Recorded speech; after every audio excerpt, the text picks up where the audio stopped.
Hello students, હું છું હિરણ રાજગુરુ અને આજે આપણે જોવાનું છે બીકોમ સેમ 1નું બિઝનેસ એકાઉન્ટિંગ 1. એમાં આપણે યુનિટ નંબર 4 સ્ટાર્ટ કરવાના છે, જેનું નામ છે પુનઃસ્થાપનાના હિસાબો એટલે કે રિપ્લેસમેન્ટ એકાઉન્ટ્સ. આમાં સૌપ્રથમ તો રિપ્લેસમેન્ટ એકાઉન્ટ એટલે શું? તો રિપ્લેસમેન્ટ એકાઉન્ટ એટલે દાખલા તરીકે આપણી પાસે કોઈ પણ એક મિલકત છે, કોઈ પણ એક જૂનું મકાન છે, અથવા તો કોઈ સરકારી વસાહત છે, કોઈ સરકારી મિલકત છે. તો એ આખી જૂની મિલકતો પાડી અને નવી મિલકત એના સ્થાને ઊભી કરવામાં આવે, એને કહેશું આપણે પુનઃસ્થાપના. બરાબર છે. એમાં કોઈ પણ વસ્તુ આવી જાય, કોઈ પણ કારખાનું, કોઈ પણ કારખાનામાં મશીનરી, બરાબર છે, અથવા તો જૂનું કોઈ પણ વસ્તુ છે એ આપણે તોડી અને એની સ્થાને નવી મિલકત ઊભી કરીએ, એને આપણે પુનઃસ્થાપના કહીશું. બરાબર છે. હવે તમે એમાં એક્ઝામ્પલ લઈ શકો છો. બરાબર છે. જે પ્રિન્ટિંગ મશીન્સ છે, બરાબર, કોઈ પ્રિન્ટિંગ પ્રેસમાં જૂના પ્રિન્ટિંગ મશીન કાઢી અને નવા પ્રિન્ટિંગ મશીન લાવવામાં આવે. બરાબર છે. કોઈ જૂનું bus station, railway station, police station પાડી અને નવું બનાવવામાં આવે. બરાબર, તો એ બધા વસ્તુને આપણે કહીશું જે છે એ પુનઃસ્થાપના. એટલે કે એક મિલકતને પાડી અને બીજી મિલકત એની જગ્યાએ ઊભી કરવાની હોય, એને આપણે પુનઃસ્થાપના કહીએ. બરાબર છે. રિપ્લેસમેન્ટ, બરાબર, એટલે કે એકની સ્થાને બીજું, બરાબર, જે આપણે લાવીએ એને આપણે કહીશું રિપ્લેસમેન્ટ એકાઉન્ટ. બરાબર છે. હવે આના જે હિસાબો આપણે લખશું તો એને આપણે કહીશું પુનઃસ્થાપનાના હિસાબો એટલે કે રિપ્લેસમેન્ટ એકાઉન્ટ. બરાબર છે. ચાલો, તો મિનિંગ તો આપણને ખબર પડી ગઈ કે ભાઈ જૂના મિલકતની સામે નવી મિલકત આપણે લાવીએ એને રિપ્લેસમેન્ટ કહેવાય. તો હવે આપણે અર્થ આપેલો છે, કોઈ પણ સંસ્થામાં જૂની મિલકતો તોડી પાડીને તે જ જગ્યાએ તે જ પ્રકારની નવી મિલકત ઊભી કરવામાં આવે તેને પુનઃસ્થાપના કહેવામાં આવે છે. બરાબર, એકદમ ઇઝી છે, એમાં કાંઈ આપણે જાજુ લાંબુ જોવા જેવું નથી. હવે તમે ટાર્ઝન મૂવી જોયું હોય તો અજય દેવગન જ્યારે ગુજરી જાય છે તો એનો દીકરો છે એ શું કરે છે, પોતાની જે ફાધરની કાર છે એ કારને લાવી અને પાછું રિપ્લેસમેન્ટ કરે છે, એટલે કે એક કારની જગ્યાએ નવી કાર ઊભી કરે છે. બરાબર છે. તો એને આપણે રિપ્લેસમેન્ટ કહીશું. તો ચાલો પુનઃસ્થાપનાના કેટલાક ઉદાહરણ જોઈએ. બરાબર, આમ તો મેં તમને કહી દીધું છે. જૂના કારખાનાની જગ્યાએ તે જ પ્રકારનું મોટું નવું કારખાનું ઊભું કરવામાં આવે. રેલવે કંપની જૂના રેલવે સ્ટેશનને સ્થાને નવું રેલવે સ્ટેશન ઊભું કરે. સરકાર દ્વારા જૂના પુલના સ્થાને નવા પુલનું બાંધકામ થાય. અને વીજળી કંપની દ્વારા જૂની મેઇન્સ કાઢી અને તેના સ્થાને નવી મેઇન્સ નાખે. પછી આગળ વધીએ. હવે જુઓ, આ દાખલામાં આમ તો આપણે કાંઈ લાંબી છે એ પ્રશ્ન લાંબા આવતા નથી. બરાબર છે. આમ તો એકદમ ઇઝી ચેપ્ટર છે. 10 માર્ક્સનું તમને ખબર છે પ્રમાણે આપણું ચેપ્ટર છે.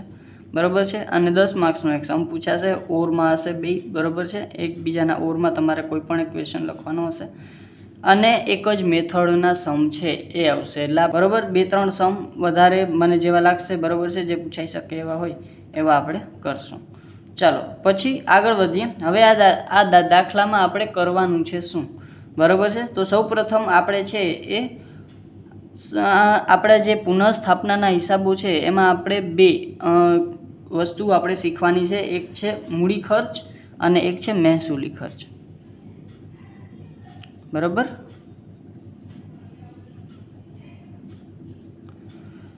તો પુનઃસ્થાપનામાં આપણે બે વસ્તુ શીખવાની છે. એક છે મૂડી ખર્ચ અને એક છે મહેસૂલી ખર્ચ. તો મૂડી ખર્ચ એટલે એવો ખર્ચ કે જે ખર્ચ આપણને લાંબા ગાળા માટે કામ આવે. બરાબર. ફોર એક્ઝામ્પલ, તમે કોઈ પણ નવું યંત્ર નાખો, બરાબર, તો એ તમને કોઈ 1 વર્ષ માટે કામ ના આવે. બરાબર, એ તમારી લાઈફ ટાઈમ તમને કામ આવશે. તો એવો ખર્ચ જે છે જે તમને 1 વર્ષ કરતાં વધારે ફાયદો અપાવે એવો છે. બરાબર, તો એને આપણે કહીશું મૂડી ખર્ચ. બરાબર, જે લાંબા ગાળા માટે આપણને ફાયદો આપે એવો ખર્ચ. ફોર એક્ઝામ્પલ, તમે જે છે એ મકાન બંધાવો. બરાબર છે. તો મકાન છે એ તમને લાંબા ગાળા માટે ઉપયોગી છે. બરાબર છે. આ સિવાય તમે કોઈ નવું મશીનરી લાવો, તમે નવી કાર, નવો જે છે એ કોમ્પ્યુટર લાવો, તો આ બધી મિલકતો છે એ તમને લાંબા ગાળા માટે ઉપયોગી છે. તો એને કહીશું આપણે મૂડી ખર્ચ. એના પાછળ જે ખર્ચ થાય છે એ છે મૂડી ખર્ચ. મહેસૂલી ખર્ચ એટલે કે જે વારંવાર થતો હોય. બરાબર છે. એટલે કે 1 વર્ષના સમયગાળામાં તમારે ફરી પાછો એ ખર્ચ છે એ કરવો પડતો હોય છે. આમ તો મહેસૂલી ખર્ચના ઘણા બધા ઉદાહરણો છે, બરાબર છે. ફોર એક્ઝામ્પલ, તમે ભાડું ચૂકવો છો તો એ તમારો મહેસૂલી ખર્ચ છે, બરાબર. તમે પગાર આપો છો તો એ તમારો મહેસૂલી ખર્ચ છે. તમે વીજળી બિલ આપો છો તો એ તમારો મહેસૂલી ખર્ચ છે, બરાબર. એટલે કે એક વર્ષના ગાળામાં અથવા તો વારંવાર તમારે છે આવા પ્રકારના ખર્ચ કરવા પડતા હોય છે, એને આપણે કહીશું મહેસૂલી ખર્ચ. મૂડી ખર્ચ તમને ખબર પડી ગઈ, આપણે એક જ વાર ખર્ચો કરવો પડે, બરાબર છે. અને એ ફાયદો આપણને છે એ લાંબા ગાળા માટે મળતો હોય, એને કહીશું આપણે મૂડી ખર્ચ. અને મહેસૂલી ખર્ચ એટલે જે ખર્ચાઓ વારંવાર થતા હોય, બરાબર છે, એને કહીશું આપણે મહેસૂલી ખર્ચ, બરાબર છે. ચાલો, તો આ વસ્તુ ખબર પડી ગઈ, મૂડી ખર્ચ અને મહેસૂલી ખર્ચ શું છે. તો હવે આ બે ખર્ચાઓનું વિભાગીકરણ આપણે આ ચેપ્ટરમાં કરવાનું છે. આપણને એમ કહી દેશે કે ભાઈ ટોટલ ખર્ચો છે જે પુનઃસ્થાપના આપણે કરી છે, બરાબર છે, કે કોઈ જૂની મિલકત હતી એની સામે નવી મિલકત આપણે લાવ્યા છે, એનો ખર્ચો ટોટલ આટલો છે, બરાબર છે. ફોર એક્ઝામ્પલ 5 લાખ રૂપિયાનો ખર્ચો છે, તો આ ખર્ચો તમારે 2 ભાગમાં ડિવાઈડ કરવો પડે, બરાબર. અમુક ખર્ચો છે તમારે મહેસૂલી ખર્ચ તરીકે રાખવો પડે અને અમુક ખર્ચ તમારે મૂડી ખર્ચ બતાવવો પડે, બરાબર. એટલે કે અમુક ખર્ચા તમારે વારંવાર કરવા પડે એવા હશે અને અમુક ખર્ચા છે એ તમારા મૂડી ખર્ચ તરીકે, એટલે કે જે તમને લાંબા ગાળા માટે કામ આવે એવા હશે, બરાબર. તો એમાં કોઈ સ્પેસિફિકેશન નથી, એને ફાઇન્ડ આઉટ કરવા માટેની એક પ્રોસેસ છે, બરાબર છે. તો આમાં આપણે મહેસૂલી ખર્ચ કોને કહેશું અને મૂડી ખર્ચ કોને કહેશું, પહેલાં આપણે એ વસ્તુ સમજી લઈ. તો આપણે જ્યારે પુનઃસ્થાપના કરીએ, બરાબર છે, તો એમાં આપણને જે 5 લાખનો આપણો ખર્ચો થયો છે,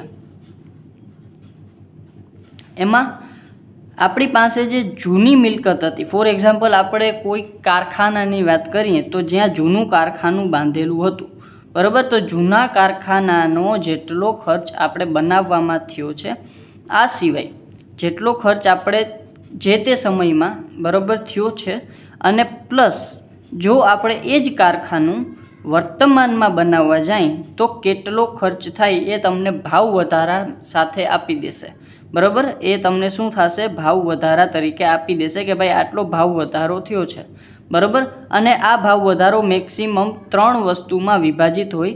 એક છે માલ સામાન, એટલે કે જે તમને ઈંટું, લાકડા, લોખંડ બધું તમને જે છે એ કેટલા રૂપિયામાં પડ્યું હતું. મજૂરી, એટલે કે જે મજૂરો તમને મળ્યા હતા એ મજૂરોની મજૂરી અત્યારે કેટલી છે, બરાબર. એટલે કે માલ સામાન, મજૂરી. અને પરોક્ષ ખર્ચ એટલે કે જે આડકતરા ખર્ચા હોય, બીજા નંબરના ખર્ચા હોય, બરાબર છે, જે સીધા આપણા ઉત્પાદન સાથે સંકળાયેલા ના હોય પણ આપણે કરવા પડતા હોય છે. ફોર એક્ઝામ્પલ, આપણે છે એ જે છે એ ટ્રાન્સપોર્ટેશન ખર્ચ કરવો પડતો હોય છે, બરાબર. પછી લીગલી ઘણા બધા કાર્યો કરવા પડતા હોય છે, તો એ બધા પરોક્ષ ખર્ચની અંદર આવી જતા હોય છે. તો તમે જે તે સમયમાં જે માલસામાનનો, મજૂરીનો કે પરોક્ષ ખર્ચાનો જે છે એ ખર્ચો કર્યો હતો, એ જ ખર્ચો જો તમે વર્તમાનમાં કરો તો કેટલો થાય, તો એ તમને વધારો આપી દેશે.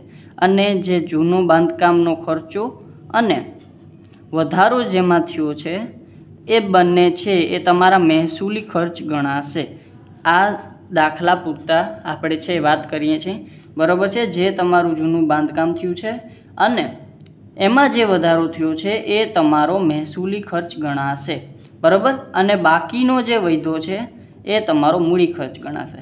ફોર એક્ઝામ્પલ, 5 લાખનો ખર્ચો ટોટલ થયો છે અને જૂનું બાંધકામ આપણે જે છે એ 2 લાખનું કર્યું છે, એમાં વધારો થયો છે 50,000નો, તો આપણી પાસે ટોટલ કેટલા થશે, તો કે 2,50,000 આપણો મહેસૂલી ખર્ચ થશે.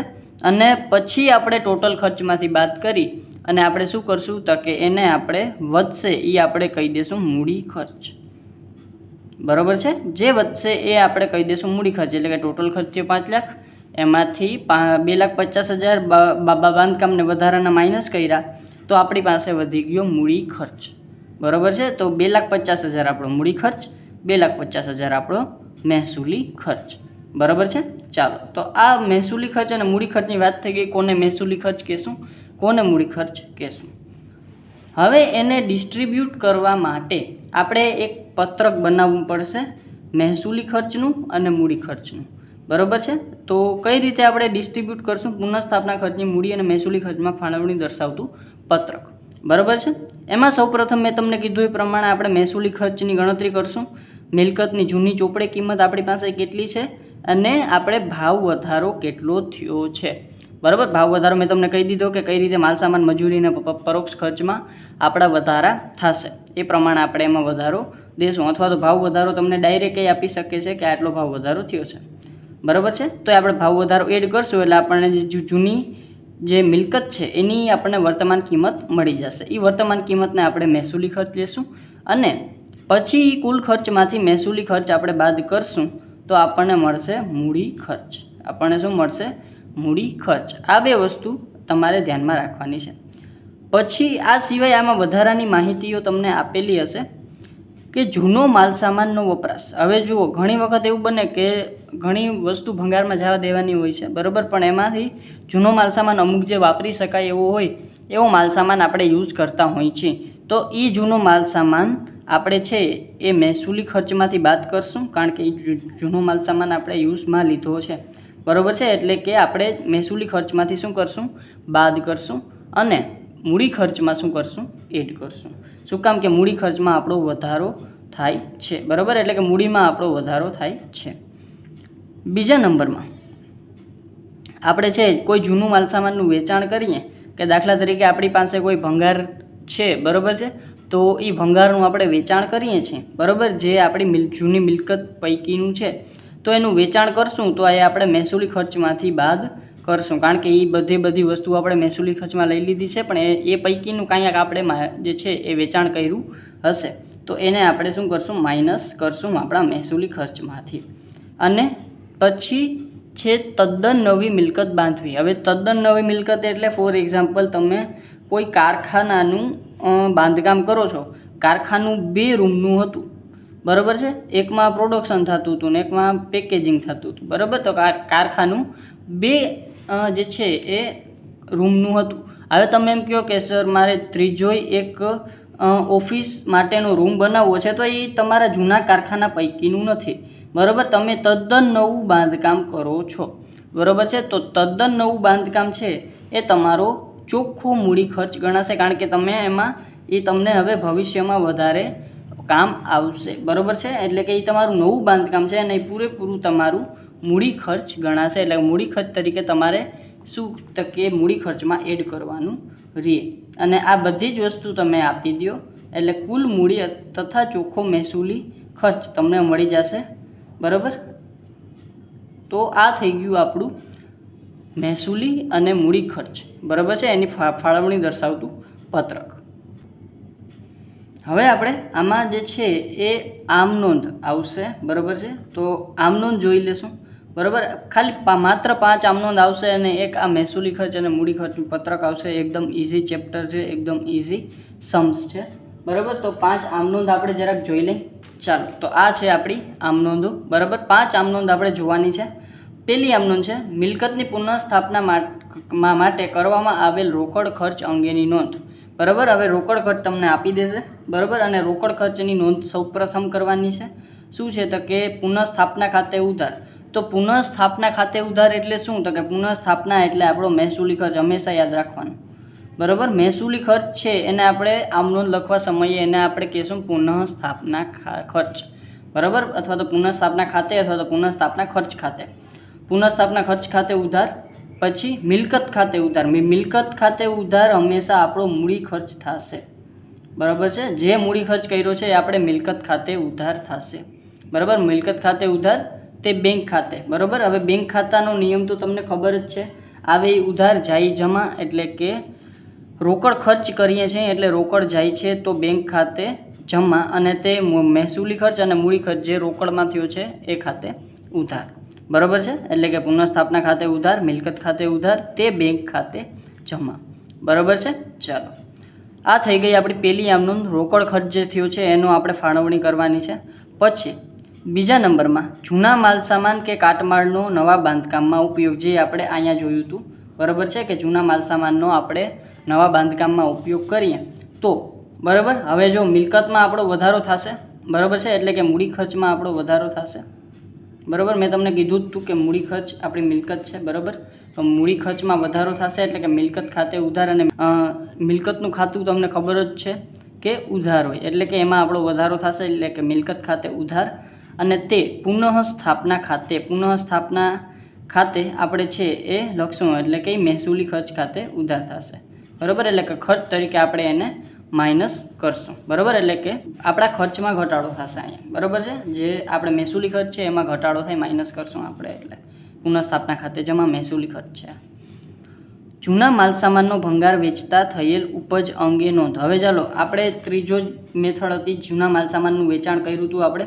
તો વેચાણ કરીએ તો પૈસા આપણી પાસે આવશે, એટલે કે આવે એ ઉધાર, એટલે કે બેંક ખાતે ઉધાર, તે પુનઃસ્થાપના ખાતે એટલે કે મહેસૂલી ખર્ચ ખાતે જમા, કારણ કે આપણે ખર્ચમાં શું થાય છે, ઘટાડો થાય છે, એટલે કે અહીંયા આપણે માઇનસ કરશું, બરાબર. એટલે કે પુનઃસ્થાપના ખાતે મહેસૂલી ખર્ચ ખાતે જે છે એ જમા.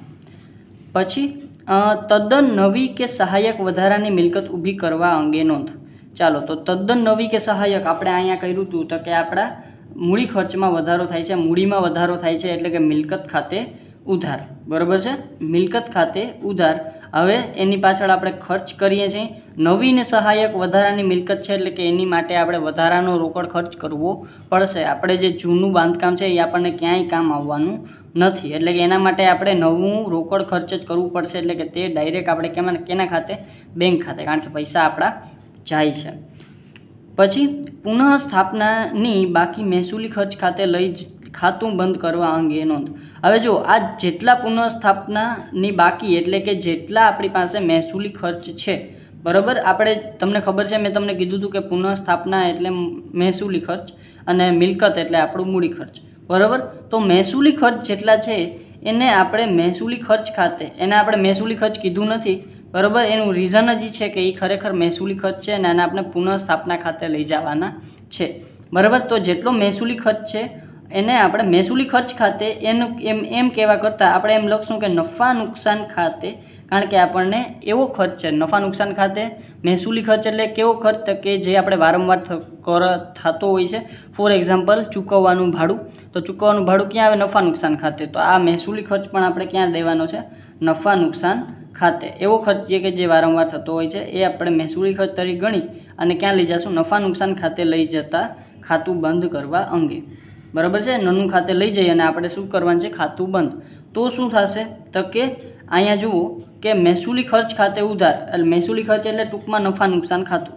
નફા નુકસાન ખાતે પણ તમે લખી શકો છો નનું ખાતે ઉધાર, અને તે કેના ખાતે, પુનઃસ્થાપના ખાતે. પુનઃસ્થાપના ખાતાની બાકી આપણે જમા લઈ લઈશું, બરાબર છે. ચાલો, તો આ હતો આપણો આમ નોંધ, બરાબર. આ સિવાય આપણે છે એ ખાતા પણ પૂછાય છે, પણ ખાતા છે એ આપણે ખતવણી કરી અને શીખશું, એટલે આપણને વધારે મજા આવશે, બરાબર છે.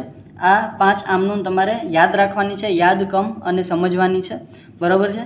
અને છતાં કાંઈ પણ ડાઉટ રહી જશે તો આપણે सम्सમાં જોઈ લેશું, બરાબર છે. અને આ હતો આપણો યુનિટ નંબર 4નો નાનકડો કેવો ઇન્ટ્રોડક્શન. 5 આમ નોંધ અને એક આપણે ખાલી મહેસૂલી ખર્ચ અને મૂડી ખર્ચનું ફાળવણીનું દર્શાવતું પત્રક આપણે છે એ ધ્યાનમાં રાખવાનું છે. આ સિવાય આ દાખલામાં કાંઈ વધારે જોવાનું નથી, બરાબર છે.